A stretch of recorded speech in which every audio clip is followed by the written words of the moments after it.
Hello दोस्तों, स्वागत है आपका हमारे YouTube चैनल वास्तविक कहानियाँ में, जिसके माध्यम से आज हम जो कहानी सुनाने जा रहे हैं उसका नाम है कल, आज और कल। एक दिन बादशाह अकबर ने ऐलान किया कि जो भी मेरे सवालों का सही जवाब देगा उसे भारी इनाम दिया जाएगा। सवाल कुछ इस प्रकार से थे। ऐसा क्या है जो आज भी है और कल भी रहेगा? ऐसा क्या है जो आज भी नहीं है और कल भी नहीं होगा? ऐसा क्या है जो आज तो है लेकिन कल नहीं होगा? इन तीनों सवालों के उदाहरण भी देने थे। किसी को भी चतुराई भरे इन तीनों सवालों का जवाब नहीं सूझ रहा था। तभी बीरबल बोला, हुजूर, आपके सवालों का जवाब मैं दे सकता हूँ, लेकिन इसके लिए आपको मेरे साथ शहर का दौरा करना होगा। तभी आपके सवाल सही ढंग से हल हो पाएंगे। अकबर और बीरबल ने वेश बदला और सूफियों का बाना पहनकर निकल पड़े। कुछ ही देर बाद वे बाजार में खड़े थे। फिर दोनों एक दुकान में घुस गए। बीरबल ने दुकानदार से कहा, हमें बच्चों की पढ़ाई के लिए मदरसा बनाना है। तुम हमें इसके लिए 1000 रुपए दे दो।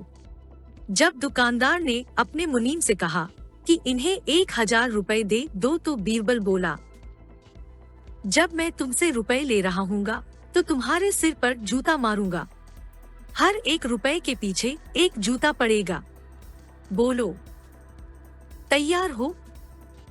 यह सुनते ही दुकानदार के नौकर का पारा चढ़ गया और वह बीरबल से 2-2 हाथ करने आगे बढ़ आया। लेकिन दुकानदार ने नौकर को शांत करते हुए कहा, मैं तैयार हूँ, लेकिन मेरी एक शर्त है। मुझे विश्वास दिलाना होगा कि मेरा पैसा इसी नेक काम पर खर्च होगा। ऐसा कहते हुए दुकानदार ने सिर झुका दिया और बीरबल से बोला कि जूता मारना शुरू करें। तब बीरबल व अकबर बिना कुछ कहे सुने दुकान से बाहर निकल आए। दोनों चुपचाप चले जा रहे थे कि तभी बीरबल ने मौन तोड़ा। बंदा परवर, दुकान में जो कुछ हुआ उसका मतलब है कि दुकानदार के पास आज पैसा है और उस पैसे को नेक कामों में लगाने की नीयत भी, जो उसे आने वाले कल भविष्य में नाम देगी। इसका एक मतलब यह भी है कि अपने नेक कामों से वह जन्नत में अपनी जगह पक्की कर लेगा। आप इसे यूं भी कह सकते हैं कि जो कुछ उसके पास आज है, कल भी उसके साथ होगा। यह आपके पहले सवाल का जवाब है। फिर वे चलते हुए एक भिखारी के पास पहुँचे। उन्होंने देखा कि एक आदमी उसे कुछ खाने को दे रहा है और वह खाने का सामान उस भिखारी की जरूरत से कहीं ज्यादा है। तब बीरबल उस भिखारी से बोला, हम भूखे हैं, कुछ हमें भी दे दो खाने को। यह सुनकर भिखारी बरस पड़ा, भागो यहाँ से, जाने कहां से आ जाते हैं मांगने।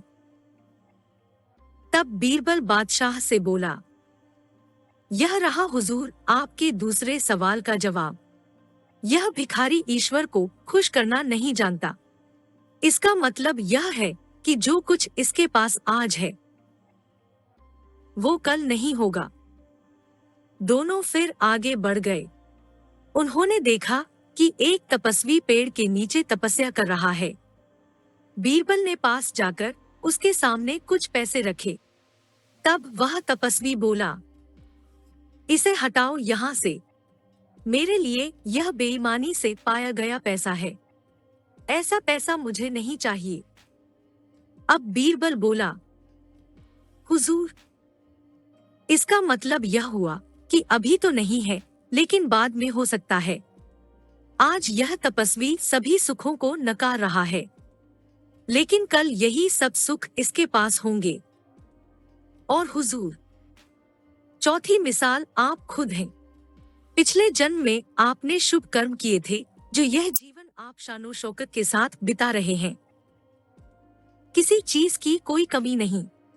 यदि आपने इसी तरह ईमानदारी और न्यायप्रियता से राज करना जारी रखा तो कोई कारण नहीं कि यह सब कुछ कल भी आपके पास न हो। लेकिन यह न भूलें कि यदि आप राह भटक गए तो कुछ साथ नहीं रहेगा। अपने सवालों के बुद्धिमत्तापूर्ण चतुराई भरे जवाब सुनकर बादशाह अकबर बेहद खुश हुए। आशा करते हैं कि आपको यह कहानी पसंद आई होगी। दोस्तों, ऐसी ही मजेदार कहानियों के लिए हमारे YouTube चैनल को सब्सक्राइब करना ना भूलें।